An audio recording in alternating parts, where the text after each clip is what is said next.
Hello everyone, welcome to రాగా life. ఈరోజు మా అమ్మ గురించి కొన్ని చెప్పాలనుకుంటున్నాను. ఎక్కడి నుంచి స్టార్ట్ చేయాలో అర్థం కావట్లేదు, కానీ చెప్పడానికైతే చాలా ఉంది.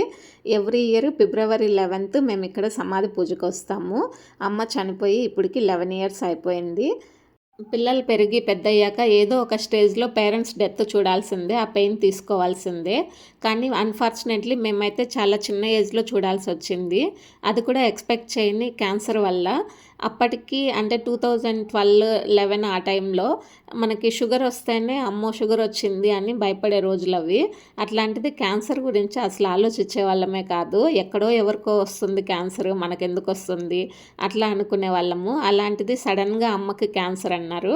అసలు ఏం అర్థం కాలేదు. అప్పుడైతే మొత్తం కూడా నాన్ననే హ్యాండిల్ చేశాడు. మాకైతే జీరో నాలెడ్జ్. ఇప్పటికీ 10 years బ్యాక్కి క్యాన్సర్ ట్రీట్మెంట్లో కానీ అవేర్నెస్లో కానీ చాలా చేంజెస్ వచ్చింది. హాస్పిటల్స్ అంతా కూడా ఆల్మోస్ట్ 2000 నుంచినే, అంటే మాకు 10 years ఏజ్ నుంచినే మా అమ్మ నాన్న ఇద్దరు కూడా యోగా ఫీల్డ్లో ఉన్నారు. సిద్ధ సమాధి యోగా అని అది ఫాలో అయ్యేవాళ్ళు. అసలు నాన్ వెజ్ ఉండేది కాదు. రా ఫుడ్ అంటే క్యారెట్, బీట్రూట్ ఇప్పుడు మనం ఫాలో అయ్యేటివన్నీ వాళ్ళు అప్పట్లోనే ఫాలో అయ్యేవాళ్ళు. మాకు కూడా చిన్నప్పటి నుంచి అదే అలవాటైంది. డైలీ మార్నింగ్ లేవగానే కొంచెం వాటర్ తాగడము, మల్టీగ్రెయిన్ జావ తాగడము, రా ఫుడ్ తీసుకోవడము, ఇలా నాన్ వెజ్ అనేది ఇంకా ఎవరైనా ఎప్పుడైనా ఇంటికి వచ్చినప్పుడు అలా అకేషనల్గా చేసేవాళ్ళు అంతే. అట్లా అప్పటి నుంచినే చాలా పద్ధతిగా ఉండేవాళ్ళు. లైఫ్ స్టైల్ అంతా కూడా అంత స్ట్రెస్ తీసుకునే వాళ్ళు కాదు. అన్నీ ఫాలో అయ్యారు. కానీ ఆ క్యాన్సర్ అనేది ఎందుకు వచ్చిందో అందరికీ మిస్టరీనే.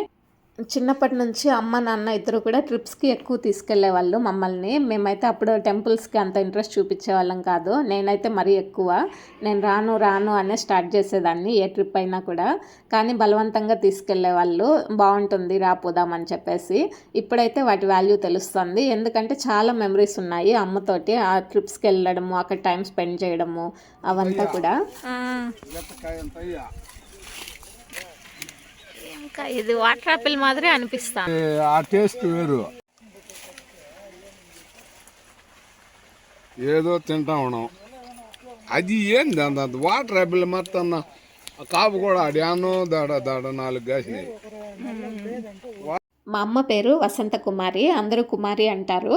నాకు అమ్మ చైల్డ్హుడ్ గురించి గుర్తున్నవి తెలిసినవి కొన్ని చెప్తాను. మా అమ్మమ్మ భాగ్యమ్మ, తాత వెంకటేశులు. వాళ్ళకి ఫస్ట్ అమ్మాయి మా అమ్మ, తర్వాత 2 అబ్బాయిలు. అప్పట్లో తాత వాళ్ళది చాలా పెద్ద ఫ్యామిలీ. సినిమా హాల్ ఉండేది, అలానే రైస్ మిల్లు, ఇంకా వ్యవసాయము అన్నీ చాలా చేసేవాళ్ళు. అప్పుడు మా చిన్నమామ పుట్టినప్పుడు చూసుకోవడానికి ఇబ్బందిగా ఉంది అనేసి 4th class చదువుతున్న మా అమ్మని స్కూల్ మానిపించేశారంట. అలా అమ్మ చదువు ఆపేయాల్సి వచ్చింది. మా తాతకైతే అమ్మ అంటే చాలా ఇష్టము. ఎప్పుడు పాప పాప అనే పిలిచేవాడు, అసలు పేరు పెట్టి కూడా పిలిచేవాడు కాదు. అలా మా చిన్నమామని చూసుకుంటూ ఇంకా ఇంట్లో పనులు చేసుకుంటూ అమ్మ పెరిగింది. మా చిన్నమామకైతే అమ్మ అంటే చాలా ఇష్టము. అక్కలాగా కాకుండా ఒక అమ్మలాగానే ఫీల్ అయ్యేవాడు. అమ్మ చనిపోయినప్పుడు మా ఫ్యామిలీ తర్వాత ఎక్కువ ఎఫెక్ట్ అయిందంటే మా చిన్నమామనే. చిన్నమామ గవర్నమెంట్ టీచరు, పెద్ద మామ వ్యవసాయం చేస్తారు. 3 అమ్మాయిలు. అందుకని ఎక్కువ పెద్దమామ గురించి ఆలోచించేది అమ్మ. వాడికి కొంచెం కష్టం అని చెప్పేసి. ఇప్పుడైతే 3కి పెళ్ళిళ్ళు అయిపోయి సెటిల్ అయిపోయారు. ఇప్పుడు ఉండింటే కొంచెం హ్యాపీగా ఫీల్ అయ్యేది. ఇంకా మా అమ్మ నాన్న మ్యారేజ్ టైంకి అమ్మ ఏజ్ 18 years, నాన్న ఏజ్ 20 years. మా అమ్మకి మేనత్త కొడుకే నాన్న, అంటే బావ మరదళ్ళు. పేరుకి అరేంజ్డ్ మ్యారేజే కానీ ఇద్దరు అండర్స్టాండింగ్, కంపానియన్షిప్, లవ్ మ్యారేజ్ లాగానే ఉండేవారు. మాకు మ్యారేజ్ అయ్యాక అత్తగారింట్లో ఇలా ఉండాలి అలా ఉండాలి అని మా అమ్మ నాన్న ఎప్పుడూ చెప్పింది లేదు. వాళ్ళిద్దరిని చూసే మాకే అర్థమయ్యేది. నాన్న ప్రతి విషయంలోనూ అమ్మకి చాలా హెల్ప్ చేసేవాడు. ఎక్కడికి వెళ్ళినా కూడా ఇద్దరు కలిసే వెళ్ళేవారు. ఇప్పటికి కూడా చాలామంది అదే చెప్తూ ఉంటారు, మీ అమ్మ ఎంత బాగా నవ్వుతూ పలకరించేది, ఇద్దరు కలిసే వచ్చేవాళ్ళు ఎక్కడికి వచ్చినా కూడా అని చెప్పి. ఫైనాన్షియల్గా కూడా అమ్మ చాలా సపోర్ట్ చేసేది నాన్నకి. మా నాన్న గవర్నమెంట్ స్కూల్ టీచరే కానీ వొకేషనల్ టీచరు. వృత్తి విద్యా కోర్స్ అని ఎన్టీఆర్ గారు సీఎంగా ఉన్నప్పుడు స్టార్ట్ చేశారు. జాబ్స్ అయితే ఇచ్చారు కానీ పర్మనెంట్ చేయలేదు. నాన్నకు శాలరీ చాలా తక్కువ వచ్చేది. 1986లో అంటే నాన్న ఫస్ట్ శాలరీ 600 rupees. నేను డిగ్రీకి వచ్చే టైంకి అంటే 2009కి 5470కి వచ్చింది. 1000, 2000, 3000 అలా పెరుగుతూ 5470కి వచ్చింది. ఆ శాలరీతోనే మా అక్క బీఎస్సీ నర్సింగ్, నేను ఎంబీఏ, మా చెల్లెలు బీటెక్ చదివించారు. చాలామంది రిలేటివ్స్లో కూడా ఆడపిల్లలకి ఎందుకు అంత చదువు అవసరం లేదు అలా చెప్తే కూడా అమ్మ నాన్న అయితే ఎప్పుడూ పట్టించుకోలేదు. మెయిన్గా చదువు ఉండాలి, అందరూ కూడా జాబ్ చేసుకుంటూ హ్యాపీగా ఇండిపెండెంట్గా ఉండాలి అనేసి అనుకున్నారు. నాన్నకి 2009లో అంటే నేను డిగ్రీలో ఉన్నప్పుడు జాబ్ పర్మనెంట్ అయింది. అప్పటి నుంచి రెగ్యులర్ టీచర్ లాగా శాలరీ వస్తోంది. అమ్మ, నాన్న ఇద్దరు చాలా కష్టపడేవాళ్ళు. నాన్న అయితే జాబ్‌తో పాటు chits, finance, electrician works, TV రిపేర్లు, రేడియో రిపేర్లు ఇలా అన్నీ చేసేవారు. ఇంట్లోనే షాప్ లాగా పెట్టుకున్నారు, టీవీ రిపేర్ షాపు. మా అమ్మ కూడా నేను చదివింది 4థ్ క్లాసే, నాకేం తెలీదు, నేను ఇల్లు, పిల్లల్ని చూసుకుంటాను, ఇలా రిలాక్స్‌గా ఉండేది కాదు. చాలా వర్క్స్ చేసేది. నాకు గుర్తుండి అసలు విస్తరాకులు కుట్టడం కాడి నుంచి శారీస్ వర్క్ చేయడము, శారీస్ సేల్ చేయడము, అలా అన్నీ కూడా మా నాన్నకి పోటీగా ప్రతిదీ చేసుకుంటూ వచ్చింది. ఎప్పుడూ ఖాళీగా కూర్చునేదే లేదు అస్సలు. ఊర్లో కొబ్బరికాయలు తెచ్చి కొబ్బరి నూనె సేల్ చేసేది. మా నాన్న టీవీ రిపేర్ షాప్‌లోనే ఒక సైడ్ బట్టల షాప్ కూడా పెట్టుకుంది. కస్టమర్స్‌తో చాలా మంచి రిలేషన్‌షిప్ మెయింటైన్ చేసేది. వచ్చిన వాళ్ళందరూ కూడా హాఫ్ అన్ అవర్, 1 అవర్ అలా కూర్చొని నెమ్మదిగా మాట్లాడేసి మళ్ళీ బట్టలు తీసుకొని వెళ్ళేవాళ్ళు. నాన్న చిట్టు ట్రాన్సాక్షన్స్ కూడా మ్యాక్సిమం అమ్మనే చూసుకునేది. డ్వాక్రాలో కూడా ఉండేది. లోన్ రాగానే ఫస్ట్ గోల్డ్ కొనేసేది. మాకెవరికో ఒకరికి. ముగ్గురు అమ్మాయిలే కాబట్టి ఎక్కువ గోల్డ్ కొంటూ ఉండేది.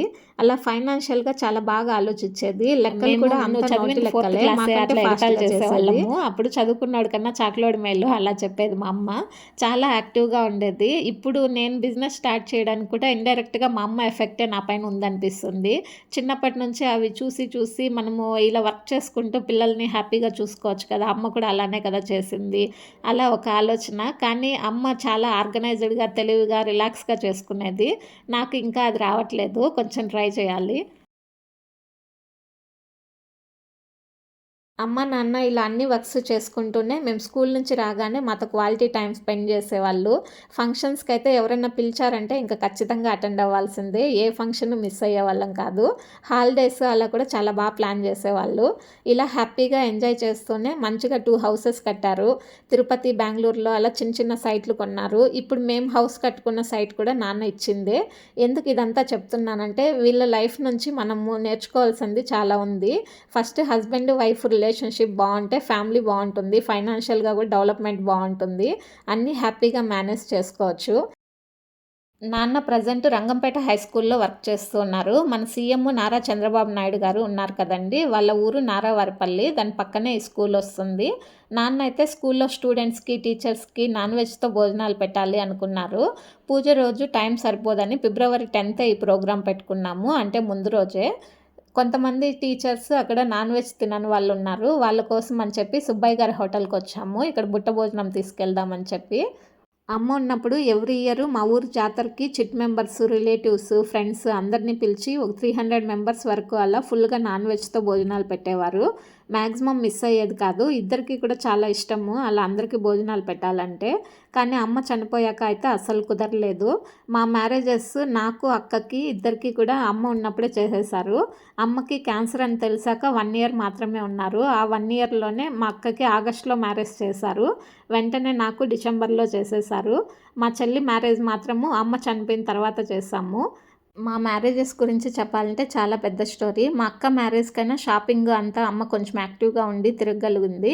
నా మ్యారేజ్‌కైతే అసలు షాపింగ్ చేసే అంత ఓపిక కూడా లేదు. అప్పటికే 2 టైమ్స్ ఆపరేషను, కీమోథెరపీలు, బాడీ ఫుల్ సపోర్ట్ చేయట్లేదు అమ్మకైతే.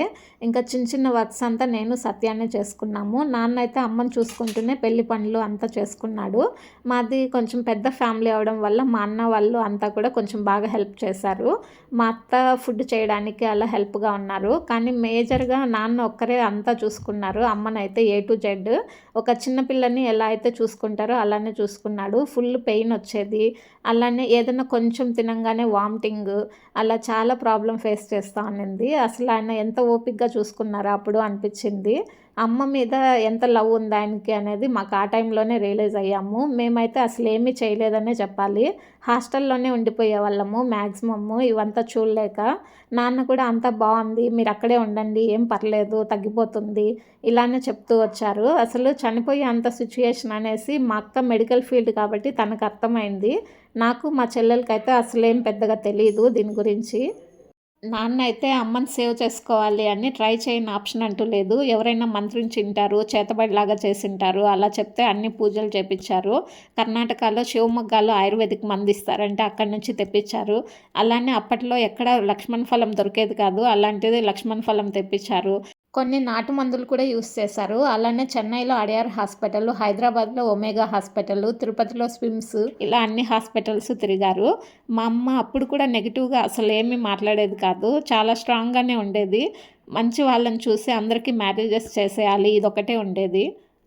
ఇలాంటి హెల్త్ ఇష్యూస్ ఉన్నప్పుడు వాళ్ళతో కలిసి ఉండడం అనేది చాలా నరకం అనిపిస్తుంది. వాళ్ళని చూస్తూ మనం ఏమీ చేయలేము అట్లా. నాన్న ఎలా చేశారో తెలీదు. నేనైతే చాలా కొన్ని రోజులే ఉన్నాను. కీమోథెరపీకి స్విమ్స్ హాస్పిటల్‌లో ఉన్నాను అమ్మతో పాటు. అప్పుడు నాకు చాలా విరక్తి వచ్చేసింది హాస్పిటల్ పైన. లైఫ్‌లో హాస్పిటల్‌లో జాయిన్ అవ్వకూడదు అనిపించింది. నేను ఇద్దరు పిల్లల్ని కూడా ఇంట్లోనే డెలివరీ చేసుకున్నాను. దానికి ఇది కూడా ఒక రీజన్ కావచ్చు. హాస్పిటల్‌కి వెళ్ళకూడదు అని స్ట్రాంగ్‌గా ఫిక్స్ అయిపోయాను. దానివల్లనే డెలివరీ కూడా ఇంట్లోనే చేసుకున్నాను. అమ్మ లేదనే లోటు ఎప్పుడూ ఉంటుంది, గుర్తొస్తూనే ఉంటుంది. కానీ మేజర్‌గా తెలిసేది పిల్లలు పుట్టినప్పుడు. మేము ఏ ప్రాబ్లమ్స్ వచ్చినా లైఫ్ అండ్ డెత్ ప్రాబ్లమ్ అప్పుడు కూడా మా అమ్మని స్ట్రాంగ్‌గానే చూసాము. అలానే మా అప్బ్రింగింగ్ కూడా అంతే స్ట్రాంగ్‌గా చేశారు. కాబట్టి మేము ముగ్గురు కూడా ఏ సిట్యుయేషన్స్ అయినా తట్టుకునేలాగానే ఉన్నాము. అంత ఎప్పుడు కూడా అమ్మ లేదని అంత ఎక్కువ స్ట్రెస్ ఫీల్ అయింది అంత లేదు. నాన్న కూడా ఎప్పుడు మాకు సపోర్టివ్‌గానే ఉన్నారు. ఎస్పెషల్లీ నాకైతే మా వీధిలోనే ఉంటారు నాన్న. కాబట్టి డైలీ వస్తూనే ఉంటారు. ఏది కావాలన్నా తీసుకురావడము అలా చాలా సపోర్టివ్‌గా ఉంటారు. పిల్లలు మనం చెప్తే వినరు, చూసి నేర్చుకుంటారు అనేది 100% కరెక్టు. మా అమ్మ, నాన్న ఎప్పుడూ ఇలా ఉండండి, అలా ఉండండి అని పెద్దగా చెప్పింది లేదు. హ్యాపీగా, ఇండిపెండెంట్‌గా ఉంటే చాలు అనుకున్నారు. ఇప్పుడైతే మా నాన్న ఎక్స్‌పెక్టేషన్స్ కొంచెం వేరే లెవెల్‌లో ఉన్నాయి. అంటే ఆయన తిరిగే సర్కిల్ అలానే ఉంటది. అందరూ కూడా యూఎస్‌లో సెటిల్ అయ్యారు. సాఫ్ట్‌వేర్‌లు ఇలా ఉంటది. మా చెల్లెలైతే నాన్న కోసమనే సాఫ్ట్‌వేర్ జాబ్ తెచ్చుకునింది. బాబుని పెట్టుకొని ఒకతే హైదరాబాద్‌లో అన్నీ మేనేజ్ చేసుకుంటోంది. అక్క అయితే ప్రెజెంట్ ఇద్దరు పిల్లల వల్ల కొంచెం బ్రేక్ తీసుకునింది. తనకు కూడా చాలా ప్లాన్స్ ఉన్నాయి. నేనైతే బిజినెస్ చేస్తున్నాను. జాబ్ అంత ఇంట్రెస్ట్ లేదు. నాన్న అయితే అందులో ఇంకొంచెం గ్రోత్ ఉంటే బావుంటుంది అని ఎక్స్‌పెక్ట్ చేస్తున్నాడు. ఫ్యూచర్‌లో అయితే ష్యూర్‌గా ఫైనాన్షియల్‌గా కూడా నాన్న అనుకున్నట్లు సెటిల్ అవుతాము. ఇంకా నాన్నని అమ్మ తర్వాత అలా ఒక్కడినే వదిలేయడం కరెక్ట్ కాదనిపించింది. అందుకనే ఫ్యామిలీలోనే ఒక అమ్మని చూసి పెళ్లి చేశాము, మా పిన్నమ్మని. ఇంకా మా అమ్మ చాలా ట్రెండీగా కూడా ఉండేది. నాన్న పక్కన కూర్చుంటే కొంచెం కార్ డ్రైవ్ చేసేది. బైక్ నేర్చుకోవాలి, మంచి డ్రెస్సులు వేసుకోవాలి, ఫుడ్ కూడా అన్ని వెరైటీస్ ట్రై చేయాలి, ఇలాంటివన్నీ కూడా ఉండేవి. ఇవన్నీ కూడా చిన్న చిన్న కోరికలే. కానీ ఇప్పుడైతే కుదరదు. అందుకే కుదిరినంత టైము పేరెంట్స్‌తో టైం స్పెండ్ చేయాలి. నాకున్న రిగ్రెట్ అయితే అదొక్కటే. ఇప్పుడు ఏదన్నా షాపింగ్ మాల్స్‌కి అట్లా వెళ్ళినప్పుడు కూడా ఎవరైనా వాళ్ళ మదర్‌ని అట్లా తీసుకొచ్చినప్పుడు అలా అనిపిస్తుంది. అమ్మ ఉండింటే చాలా యాక్టివ్‌గా చాలా తిరిగేది మనతో పాటు అని చెప్పి. ఫిబ్రవరి 10th, 11th మా అన్న మ్యారేజ్ ఉన్నింది. ఆ రోజైతే అందరూ కలిసాము. ఆ రోజు అడుగుతూనే ఉంది, లోకేష్ పెళ్లి అయిపోయిందా? అయిపోయిందా? అని చెప్పేసి. ఇంకా అయిపోయింది అని చెప్తే ఫిబ్రవరి 11th చనిపోయింది. ఆమె స్ట్రాంగ్‌గా కోరుకున్నట్లుంది. పెళ్ళికి ఏమీ ప్రాబ్లమ్ రాకూడదు అని చెప్పేసి. ఇంతే అండి. ఫుడ్‌లో సాల్ట్ ఉన్నప్పుడు మనం అస్సలు గమనించము. లేకపోతే మాత్రం దాని మీదే ఉంటుంది అని చెప్పి ఇది మా మెమరీస్. మా అమ్మకి మా ముగ్గురి కంటే కూడా మా నాన్న అంటే చాలా ఇష్టము. మా నాన్న చేతిలోనే కొంచెం ప్రశాంతంగా ప్రాణం అయితే పోయింది. ఇది మా అమ్మతో మాకున్న మెమరీస్. ఇంకా చాలా చాలా ఉన్నాయి. కమింగ్ వీడియోస్‌లో షేర్ చేస్తాను.